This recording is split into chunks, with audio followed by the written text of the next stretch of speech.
Good evening. Welcome to the Way of Salvation Christian Church presents the 1 year chronological Bible 365-day reading plan brought to you by Tyndale House Publishers. I am Minister Jewett Peterson Sr., and today is September 19th, 2023, and it is the third day of the week. Today we'll be reading day 44, and day 44 consists of Exodus 37, Exodus 38, Exodus chapter 39, verses 1 through 31. And we'll be reading from the NLT version.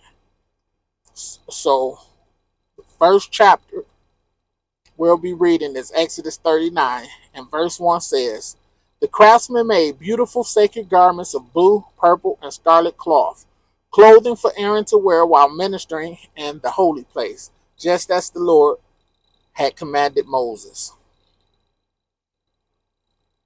I apologize. No, we'll be starting to read from verse from chapter 37 of Exodus.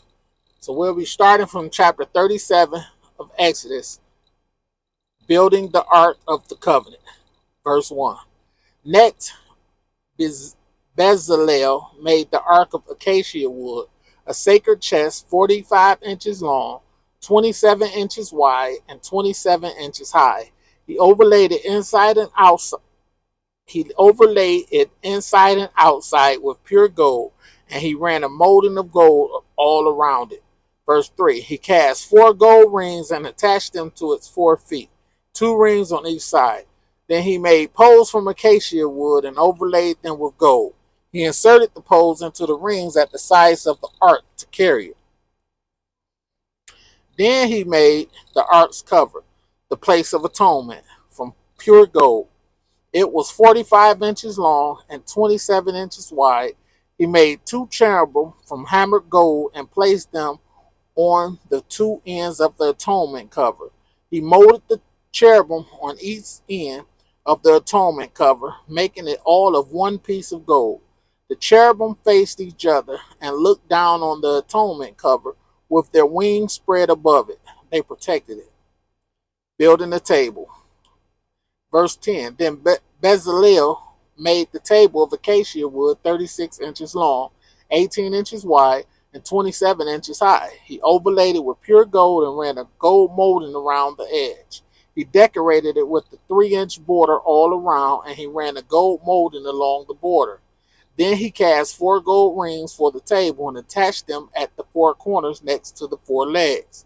The rings were attached near the border to hold the poles that were used to carry the table. He made these poles from acacia wood and overlaid them with gold. Then he made special containers of pure gold for the table, bowls, ladles, jars, and pitchers, to be used in pouring out liquid offerings. Building the lampstand. Then Bezalel made the lampstand of pure hammered gold. He made the entire lampstand in its decorations of one piece: the base, center stem, lamp cups, bulbs, buds, and petals. The lampstand had 6 branches going out from the center stem, 3 on each side. Each of the 6 branches had 3 lamp cups shaped like almond blossoms, complete with bud and petals. The center stem of the lampstand was crafted with 4 lamp cups shaped like almond blossoms, complete with buds and petals. There was an almond bud beneath each pair of branches where the 6 branches extended from the center stem, all made of one piece. The almond buds and branches were all of one piece with the center stem, and they were hammered from pure gold. He also made 7 lamps for the lampstand, lamp snuffers, and trays, all of pure gold. The entire lampstand, along with its accessories, was made from 75 pounds of pure gold. Building the incense altar. Then Bezalel made the incense altar of acacia wood. It was 18 inches square and 36 inches high, with horns at the corners carved from the same piece of wood as the altar itself. He overlaid the tops, sides, and horns of the altar with pure gold, and he ran the gold molding around the entire altar. He made 2 gold rings and attached them to opposite sides of the altar below the gold molding to hold the carrying poles. He made the poles of acacia wood and overlaid them with gold. Then he made the sacred anointing oil and the fragrant incense, using the techniques of a skilled incense maker. Exodus chapter 38. Building the altar of burnt offering. Next, Bezalel used acacia wood to construct the square altar of burnt offering. It was 7.5 feet wide, 7.5 feet long, and 4.5 feet wide. He made horns for each of its four corners so that the horns and altar were all one piece. He overlaid the altar with bronze. Then he made all the altar utensils of bronze: the ash buckets, shovels, basins, meat forks, and fire pans. Next, he made a bronze grating and installed it halfway down the side of the altar, under the ledge. He cast 4 rings and attached them to the corners of the bronze grating to hold the carrying poles. He made the poles from acacia wood and overlaid them with bronze. He inserted the poles through the rings on the sides of the altar. The altar was hollow and was made from planks. Building the wash basin. Bezalel made the bronze wash basin and its bronze stands from bronze mirrors donated by the women who served at the entrance of the tabernacle. Building the courtyard. Then Bezalel made the courtyard, which was enclosed with curtains made of finely woven linen. On the south side, the curtains were 150 feet long. They were held up by 20 poles set securely in 20 bronze bases. He hung the curtains with silver hooks and rings. He made a similar set of curtains for the north side, 150 feet of curtains held up by 20 poles set securely in bronze bases. He hung the curtains with silver hooks and rings. The curtains on the west end of the courtyard were 75 foot long, hung with silver hooks and rings, and supported by 10 posts set into 10 bases. The east end, the front, was also 75 feet long. The courtyard entrance was on the east end, flanked by 2 curtains. The curtain on the right side was 22.5 feet long and was supported by 3 posts set into 3 bases. The curtain on the left side was also 22.5 feet long and was supported by 3 posts set into 3 bases. All the curtains used in the courtyard were made of finely woven linen. Each post had a bronze base, and all the hooks and rings were silver. The tops of the posts of the courtyard were overlaid with silver, and the rings to hold up the curtain was made of silver. He made the curtain for the entrance to the courtyard of finely woven linen, and he decorated it with beautiful embroidery in blue, purple, and scarlet thread. It was 30 feet long, and its height was 7.5 feet, just like the curtains of the courtyard walls. It was supported by 4 posts, each set securely in its own bronze base. The tops of the posts were overlaid with silver, and the hooks and rings were also made of silver. All the tent pegs used in the tabernacle and courtyard were made of bronze. Inventory of materials. This is an inventory of the materials used in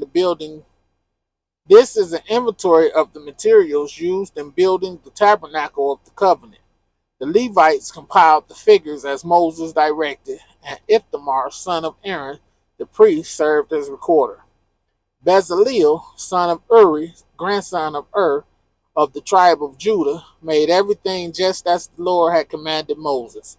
He was assisted by Aholiab, son of Ahishamah, of the tribe of Dan, a craftsman expert at engraving, designing, and embroidering with blue, purple, and scarlet thread on fine linen cloth.